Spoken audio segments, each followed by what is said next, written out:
Hello friends. If you are just joining me for this live cast, I'm Natasha Hazlett and I help entrepreneurs that are looking to boost their income and their level of influence in the world to get the clarity, confidence, and training that they need. And I do that by showing people how to monetize their brand and their message. So today I've had something on my mind that I wanted to talk with you all about, and the topic for today's live cast is, who's really in control anyways? Who's in charge around here? And the reason why this topic is coming up is that I've been hearing from several people that I absolutely adore, that they feel a sense of a lack of control, that life sucks, life is complicated. Hey Julie. They feel like they are not in control of life. Is that Sue? So and that's a really rough place to be in, where you feel like you're a victim of life. Why does all this stuff keep happening to me? I was in that place. I've been in that place where I'm wondering, why is all this crap happening to me? It's not fair, and really, at the end of the day, I'm in control of my life. Who's in control around here? You are. You are. Life does not happen to you. Now, some people say life doesn't happen to you, it happens for you. And it's really hard when you have bad stuff happening. But really, at the end of the day, for most things that are going on, and I know this is the case for several of my friends that are going through some challenges in relationships. Some of them are going through challenges at work. It's kind of hard when it comes to illness, when you've been diagnosed with a serious illness, and of course, that's not within your control. But when it comes to relationships, when it comes to jobs, place where you're living, stuff like that, you are actually in control of that stuff. And if you don't like where you're living, move. What? Move. Does it matter that you've lived in that same place your whole life? No. I mean, that might mean that it's going to be a little bit more inconvenient, but, so we tell ourselves so many BS stories that end up limiting us in a massive and profoundly massive way. As a result of these stories, like, I've lived here my whole life. Hey, Tasha. I've lived in this city for my whole life. Everything that I know is here. I mean, I couldn't possibly move away. I mean, that's the kind of reaction that I got when I moved from Memphis to Boise. People are like, you're crazy. I mean, I could never do what you do. Well, yeah, you could. Was it inconvenient? Martin, you are so not moving to Idaho. I would love it if y'all would move to Idaho, but I'm thinking Kathy's not going to be good for that. Is it going to be inconvenient?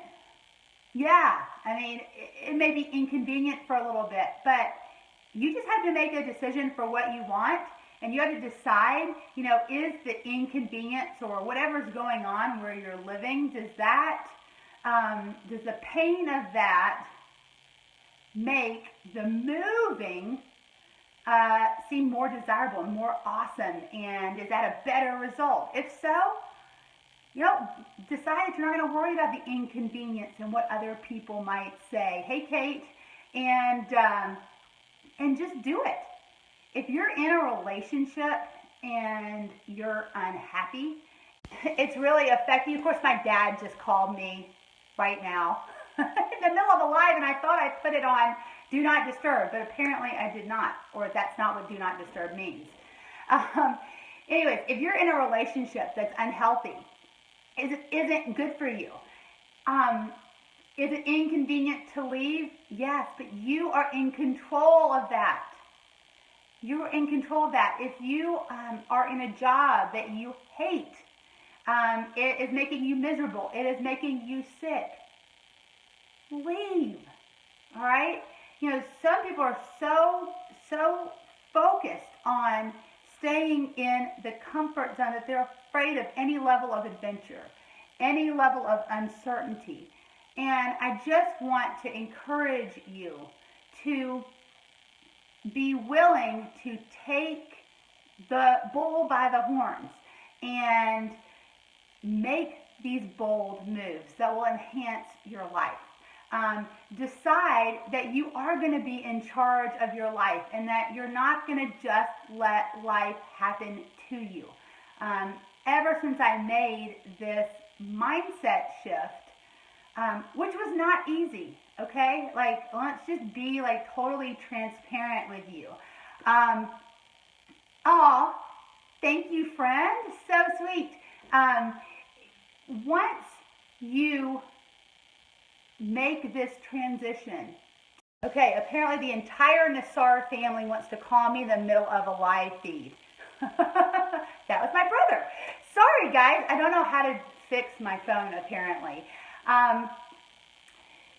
Once you make this decision, which is not easy, but so worth it, to stop letting life happen to you, and you start making these decisions that will improve your life, improve your circumstance. Like if you want to move, as I was telling one of my friends today, we were private messaging, and she's like, I'm not sure if I can move because, you know, I'm just not sure if I'd have a job or whatever, but I've been really wanting to move to this place for a long time. I'm like, just do it. Do it. Like, make the decision that you're going to move at XYZ date, and then all of a sudden the opportunities are going to be there for you. But as long as you're playing in this space of, oh, I couldn't possibly, because it's going to be, you know, inconvenient, or it may be a little bit hard, you're not going to be happy. You're not going to be satisfied, and that sucks. That totally sucks, right? So you've got to take the bull by the horns. You've got to refuse to be a victim to life. That is something that when I decided to switch from being so, gosh, I was so concerned with conforming. I was so concerned with what other people would think, that I shouldn't maybe be. I'll give you an example. Like moving to Boise was a big deal. Like, what would people say? I mean, we had an amazing life in Memphis. Why would we just pick up and move 2,000 miles away to Boise, Idaho, where, quite frankly, we didn't know anyone? Like, we knew like one person. Why would we even do that? Hey, Lisa. Hey, Kathy. And, you know, but once we made that decision, opportunities started opening up left and right. And we felt this pull towards Boise, and so many amazing, amazing things have happened as a result of us deciding to step outside the box. Yes, do stuff that was inconvenient. Of course, moving, 2,000 miles away is not the most convenient thing to do. Hearing people say that, we might be making a mistake, or you're going to miss it, or you're just going to want to turn around and come right back. All of that stuff that we had to endure, it was hard.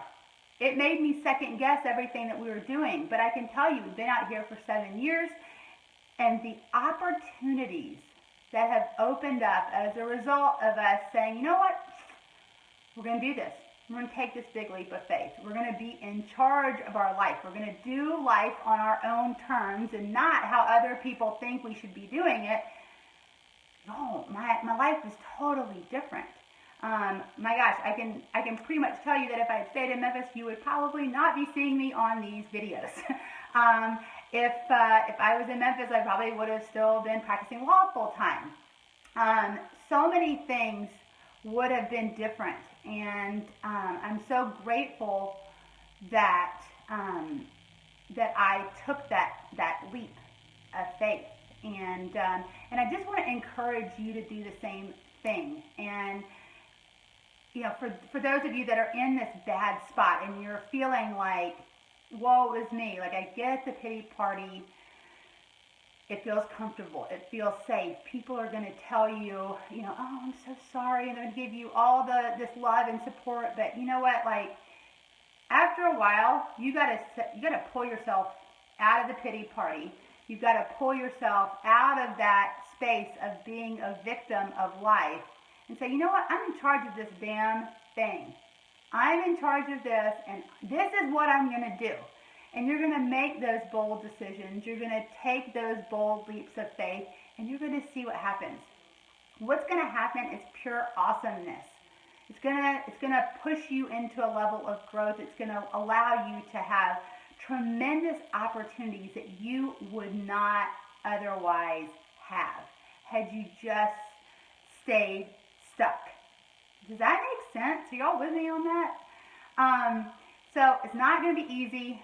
I'm going to tell you that. It's not going to be easy, but I'm going to tell you it's going to be totally worth it.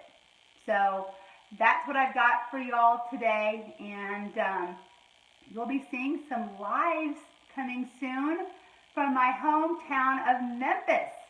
Yay! I'm so excited. So we'll be doing some lives in Memphis. It's going to be awesome, and I guess I should probably give you all a little bitty update on the wave of blessings. So